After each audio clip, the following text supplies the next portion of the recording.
আরেকটা কথা আপনারা প্রশ্ন করবেন, আর একটা কথা, আমি নাকি কালী পুজো উদ্বোধন করি আজানের পরে, আমি নাকি কালী পুজো উদ্বোধন করি আজানের পরে। আর শওকত, তুমি বাঁচার জন্য এখন নাজিয়াকে ধরেছ? হ্যাঁ, তুমি বাঁচার জন্য আর কাকে ধরবে? তোমার উপায় নাই। তো ভাইপোরা ঢুকতে দেয় না, কুত্তার মতন দাঁড়িয়েছে ওকে, ওকে তো কুত্তার মতন দাঁড়িয়েছে। আমি আবার ওকে আবার সাহায্য করেছি, ফের এসছিল। ও যদি আমার সামনে বলতো সবাই হাত দিয়ে জিভ ছেড়তো, শওকত আমি পা দিয়ে জিভ ছিঁড়তাম, খুদার কসম। ও যদি আমার সামনে বলতো, আমার বাপকে দি শওকত আমার সামনে বলতো যে অমিত শাহ সবাই হাত দিয়ে জিভ ছেড়ে, ওই শওকতের পা দিয়ে জিভ ছিঁড়বো, জিভ ছিঁড়ে নেবো। ও দাদা হুজুর, 5 হুজুরের দিকে, আর পুরপুরা সেলসেলার মানুষেরা সব মূর্খ মূর্খ জাহেল, অম্বাক শয়তান। আল্লাহ তোকে মাফ করবে না, আল্লাহ তোকে মাফ করবে না, আল্লাহ তোকে মাফ করবে না। শোনেন শওকত মোল্লা, শোন, তোর রাতের খবর আমার কাছে আছে। রাতের খবরটা আমি মিডিয়ায় দেবো না, তোর বুকে দেবো ইনশাআল্লাহ। ক্যানিং এ দরকার তুই যদি ক্ষমা চেয়ে নিস, ঠিক আছে, আর তা না হলে তোর ক্যানিং এর বুকের ওপর গিয়ে দেবো, ভাঙড়া দিয়ে দেবো। ভাঙড়ার মানুষ, ক্যানিং এর মানুষ প্রস্তুত আছেন তো? আছেন তো? ইনশাআল্লাহ ভাঙড় ক্যানিং এ ভোট হবে, শওকত বিরোধী ভোট হবে, ঠিক না বেঠিক? ঠিক না বেঠিক গো? শওকত বিরোধী ভোট হবে।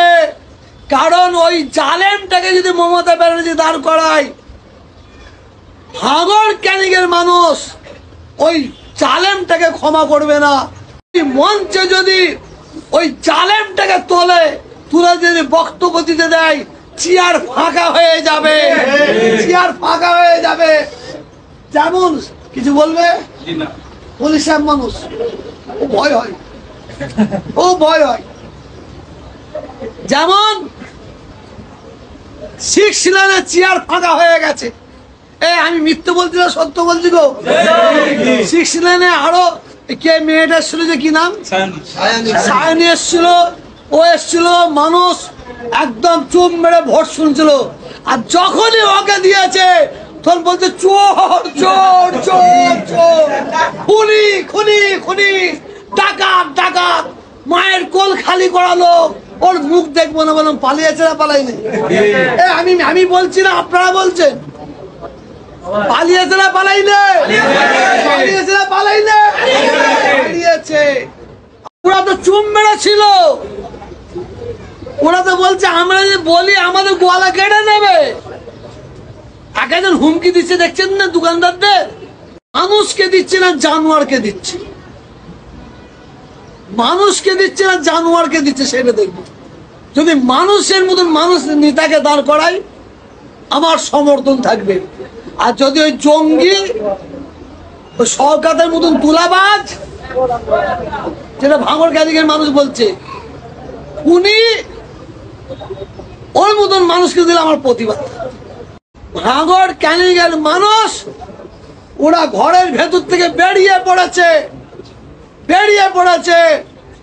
এই উপায়টা, এই পদ্ধতিটা ও চালাতে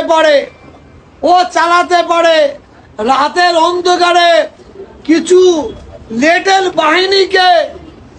লেটেল বাহিনীকে ও পুলিশি ইউনিফর্ম পরিয়ে তাদের বাড়িতে পাঠিয়ে তুলে নিয়ে এসে খুন করাতে পারে। এটা ভাঙড় ক্যানিং এর মানুষ আশঙ্কা করছে। কারণ ওর বিরুদ্ধে যেই কথা বলছে শুধু কেস আর কেস, মিথ্যা কেস দিবার এক নম্বর নায়ককে, এক নম্বর নায়ককে অনেক সহ্য করেছি, সীমা পার হয়ে গেছে, সীমা পার হয়ে গেছে। শওকতের পায়ের তলার মাটি সরে গেছে, ও পাগলা কুকুরের মতন বকছে, পাগলা কুত্তার মতন দৌড়দৌড়ি করছে। ভাঙড়ের মানুষ আশঙ্কা করছে নন্দীগ্রামে যে ঘটনা ঘটিয়েছিল সেই ধরনের ঘটনা শওকত মোল্লা ঘটাতে পারে। এটা আমি বলছি নি, আমি বলছি না, ভাঙড়ের মানুষ, ক্যানিংয়ের মানুষ, আমার দাদা হুজুর কেবলার সিলসিলার মানুষ। শোনেন, আলা হযরত ছোট হুজুর পীর কেবলা রাহমাতুল্লাহ আলাইহি, উনি আমাদের দিকে আঙুল বেড়ে বলেছিল, বাবা বাবা এরা হচ্ছে আমার আঁটির ছেলে। আমাদের ঘরে বলেছিল এরা হচ্ছে আমাদের আঁটির ছেলে, আর তোমরা হচ্ছ আমাদের কলমের ছেলে। বলুন সুবহানাল্লাহ। এরা হচ্ছে আঁটির ছেলে, কাদা ঘরে বলেছিল আমাদের ঘরে। আর দাদা হুজুরের সিলসিলার মানুষকে কি বলেছিল? ভাঙড় ক্যানিংয়ের মানুষকে কি বলেছিল? তুমি আমার কলমের ছেলে। অতএব ভাঙড় ক্যানিংয়ের মানুষের প্রতি অত্যাচার হবে, সহ্য করব না। অনেক খবর আছে, রাতের অন্ধকারের খবর বলছি বারে বার। আমি শুরু থেকে বলছি তো রাতের অন্ধকার, আমি রাতের অন্ধকারের খবর ক্যানিংয়ে গিয়ে বলবো, ভাঙড়ে গিয়ে বলবো। আল্লাহ পাগল করে যারা বকেই যাবে। আমি যে নাজিয়া ইলাহির কথা বলছেন, শুরু থেকে এখন পর্যন্ত একটার সম্পূর্ণ বক্তব্য রাখিনি, কারণ ও আস্তে আস্তে আস্তে আস্তে এই করতে করতে ও তো আল্লাহকেও অস্বীকার করে ফেলেছে, ও তো নবীকেও অস্বীকার করেছে, ও কুরআনকে অস্বীকার করেছে, ও ইসলামকে অস্বীকার করেছে, ও মুসলমানদের মৌলবাদী বলে, জঙ্গি বলে। আমি ওর সম্পর্কে মন্তব্য এই কারণে করিনি, কারণ যে আল্লাহকে অস্বীকার করে, যে নবীকে অস্বীকার করে, তার সঙ্গে কথা বলা মানে নিজেকে বহু ছোট করে নেওয়া বলে মনে করি। আমি বাংলায় কয়েকটা পাগল আছে, যারা জন্মগত পাগল, তাদের সম্পর্কে আমি মন্তব্য করতে রাজি নাই। যারা জন্মগত পাগল, কে বলছে তহা সিদ্দিকীকে জেলে ভরবে, কে বলছে 12টার সময় ডেকেছে। আমার মায়ের সম্মান আমার কাছে নাই না, আমি এত নিচুই যাইনি যে আমি একজনকে খারাপ করার জন্য নিজেকে দোষ দেবো যে একটা মেয়ে আমাকে ডেকেছে। আমি আপনাকে বলি, যারা জন্মগত পাগল তাদের সম্পর্কে আমার কাছে বক্তব্য রাখবেন না। জন্মগত পাগল দেখেন দেখেন দেখেন কেমন দেখান, কেমন তিলক লিখছে। কিছু মানুষ টুপি পরা আছে, দাড়ি আছে, ওদের ঘরে ইমাম মুয়াজ্জিন সাজিয়েছে। ওরা আদৌ ইমামও নয়, ওরা মুয়াজ্জিনও নয়। ওদের ঘরে জোর জুলুম করে ওদের ঘরে বক্তব্য দিয়াচ্ছে। অনেক ব্যক্তি তারা বক্তব্য দিচ্ছে, তারাও বলছে হুজুর আমরা ওর পাশে আছি, সময় হলে ইনশাআল্লাহ ওকে জবাবটা কিভাবে দিতে হয় আমরা দেবো, ওকে জবাব কিভাবে দিতে হয় দেবো।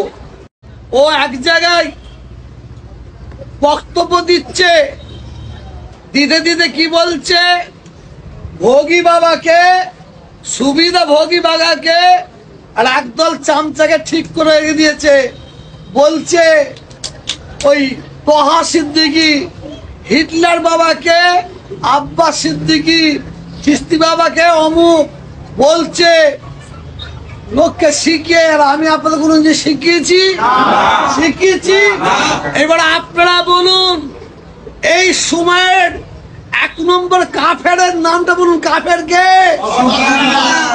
বেঈমান কে? মুশরিক কে? মুনাফিক কে? অত্যাচারিত কে?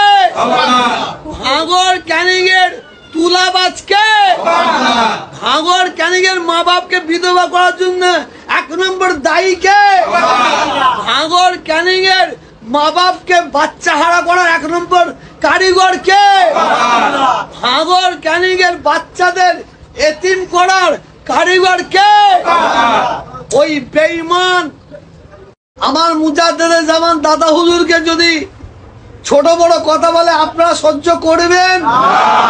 আপনারা সহ্য করবেন? 5 হুজুরকে যদি কথা বলে ছোট বড় আপনারা সহ্য করবেন? ওই জালেমটার প্রতি আল্লাহর গজব হোক। আপনারা চান না চান না? আপনারা চান না চান না? ভাঙড় এলাকায়, ক্যানিং এলাকায় যদি কোনো মানুষ সে নিজের বাপের জায়গায় ঘর করে, বলছে হুজুর ওর পাঁচাটা কুত্তাগুলোকে পাঠিয়ে দেয়, 1 লাখ 2 লাখ টাকা করে আমাদের কাছ থেকে নিয়ে যায় চোর করে। বাপের ঘর প্লাস্টার করছে, তার জন্য ওকে টাকা দিতে হবে। 6 লেনের পাশে এই 3 আগে শুনলাম ওখানে একটা বড় কারখানা হচ্ছে, এটার নাম ভুলে গেছি, লক্ষ লক্ষ টাকা তসরুপ করছে। ও হচ্ছে জালেম। ভাঙড়ের মানুষ, ঘটপুকুরের মানুষ যারা ব্যবসায়ী, ওর জন্য কত অত্যাচারের মধ্যে আছে, কত জুলুমের মধ্যে আছে। অনেক ব্যবসায়ী আমাকে বলে যে হুজুর লক্ষ লক্ষ টাকা তসরুপ করছে আমাদের কাছ থেকে, আমাদের ব্যবসা শেষ করে দিল। এই শওকত মোল্লা, এই শয়তান মোল্লা,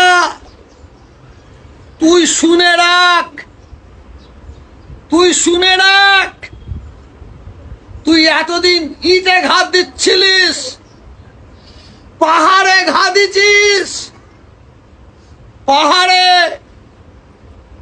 তুই শুধু দিন গুনতে আরম্ভ কর, দিন গুনতে আরম্ভ কর, তোর প্রতি আল্লাহর গজব হবেই হবে।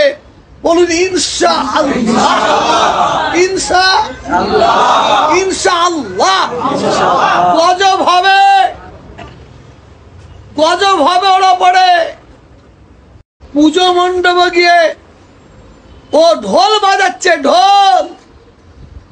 আবার ও দাঁড়িয়ে আছে, একটা মহিলা ওকে সামনে রেখে দিয়ে ওকে পুজো করছে, এ নিয়ে থালা নিয়ে পুজো করছে। আর উনি আবার এইরকম বুকে বাঁদরের মতন দাঁড়িয়ে আছে। কথা বুঝতে পারছেন না?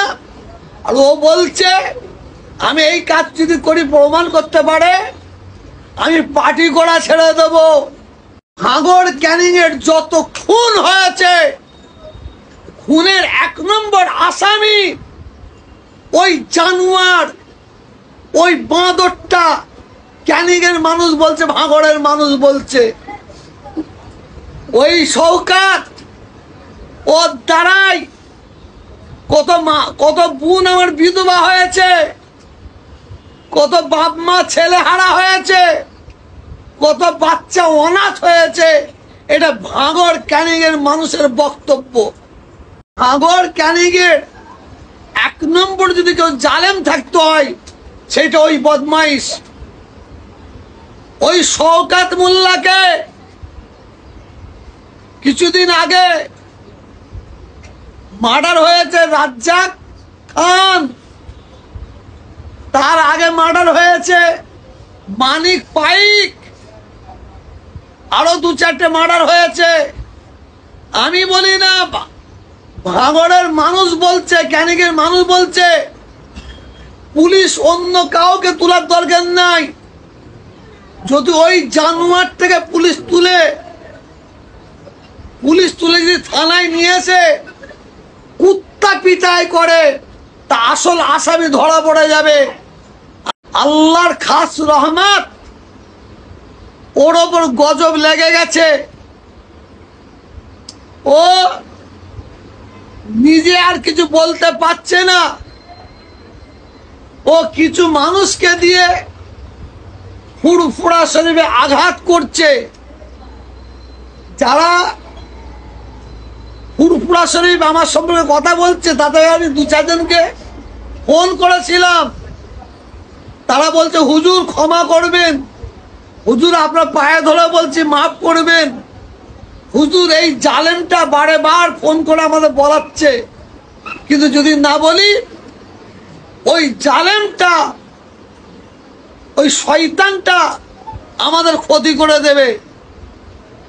ও বলছে যদি দাদা হুজুর 5 হুজুরকে কিছু বলে থাকি, ছোট হুজুরকে কিছু বলে থাকি, ওই বাঁদরটা বলছে আমি পার্টি করা ছেড়ে দেবো। ও পার্টি করা ছাড়বে কি করে?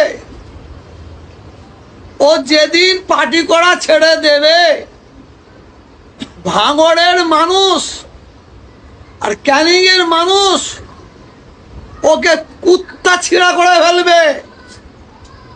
ফুরফুরা শরীফের পীর সাহেবরা ভিখারি, ভিখারি আর ভিখারির বাচ্চা। ফুরফুরা শরীফের অমুক ভিক করে, ফুরফুরা শরীফের পীর সাহেবরা ভিক করে, এই ধরনের কথাবার্তাও বলে যাচ্ছে।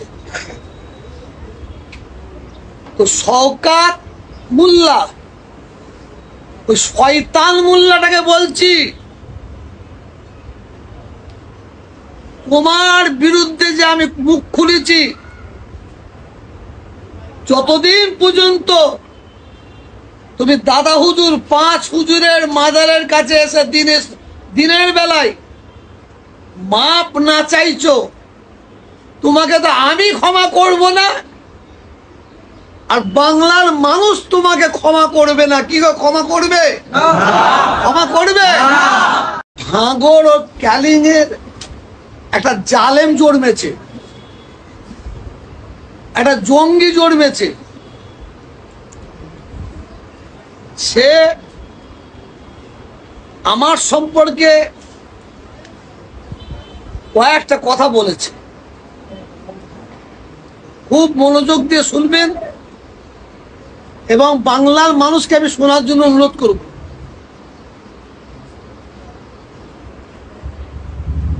ওই ব্যক্তির নাম নিতে আমার ঘৃণা হয়, ওই ব্যক্তির নাম নিলে আমার কুল্লি করতে হয়।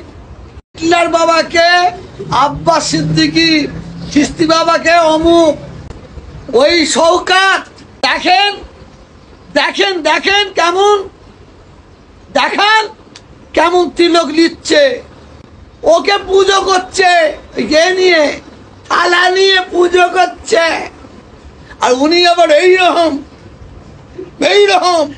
বুকে বাঁদরের মতন দাঁড়িয়ে আছে।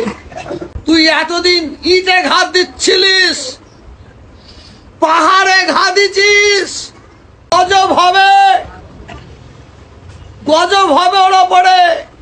ওকে জবাবটা কিভাবে দিতে হয় আমরা দেবো। ওকে কুত্তা ছিঁড়া করে ফেলবে। ও যে বলছে ক্যাপে, বলছে আমার ছেলে আছে আর সব আছে, যারা আছে ওরা আমার ছেলের মতন, তো ছেলের মতন তো হবেই তো। শওকত মোল্লা ওই ক্যাপে যারা ক্যাপ চালাচ্ছে, তারাও আমার কাছে কি বলে গেছে, এ খবরটা তোমার ক্যানিং এ দিয়ে আসবে। তুলাবাজ এমএলএ চাই না, যারা বোম বাঁধায় ওইসব এমএলএ কে আমরা চাই না। যারা খুন করে, মার্ডার করায়, খুন করায়, ওইসব এমএলএ কে আমরা চাই না। শওকত মোল্লার খবর নেন, জানতে পারবেন ক্যানিং এলাকায়, ভাঙড় এলাকায় ওই হারাম যারা শয়তান, ওই বেঈমান কত গরিব মানুষের জমি জোর করে লিখিয়ে নিয়েছে। আমরা তুলাবাজ, বেঈমান, মায়ের কোল খাল ঘেরা, বাচ্চাদের অনাথ করা এবং মুসলমানদের ধরে ধরে মিথ্যা কেস দিয়ে জড়িয়ে দেওয়া, এই এমএলএ আমরা চাই না, এই এমএলএ আমরা চাই না। আমরা বাংলায় 2026-এ ওই এমএলএ চাই যে এমএলএর মন মানসিকতা হিন্দু হবে যে এমএলএ এর মন মানসিকতা মুসলমান হবে তাদের আমরা চাই না। আমরা চাই যাদের মন মানসিকতা মানুষ হবে, যাদের মধ্যে হিন্দু মুসলমান থাকবে না। আমরা এই ধরনের আমরা এমএলএ চাই। ওকে যে কোনো মৌলী সাহেব নিয়ে মৌলানা নিয়ে ওর বয়স সঙ্গে নতুন করে বিবাহ পড়াতে হবে। ওর বয়স সঙ্গে বিবাহ পড়ালে তবেই ও মুসলমান হবে। তো ভাইপোরা ঢুকতে দেয় না, কুত্তার মতন দাঁড়িয়েছে ওকে তো কুত্তার মতন দাঁড়িয়েছে। আমি আবার ওকে আবার সাহায্য করেছি, ফের এসেছিল যে নাজিয়া আইলাইন কথা বলছেন যে একটা মেয়ে আমাকে ডেকেছে। আর সৌকা তুমি বাঁচার জন্য এখন নাজিয়াকে ধরেছ। ওকে তো ভাইপোরা ঢুকতে দেয় না, কুত্তার মতন দাঁড়িয়েছে ওকে নতুন করে মুসলমান হতে হবে, কান ধরে ক্ষমা চাইতে হবে। ওকে যে কোনো মৌলী সাহেব নিয়ে মৌলানা নিয়ে ওর বয়স সঙ্গে নতুন করে বিবাহ পড়াতে হবে। রাতের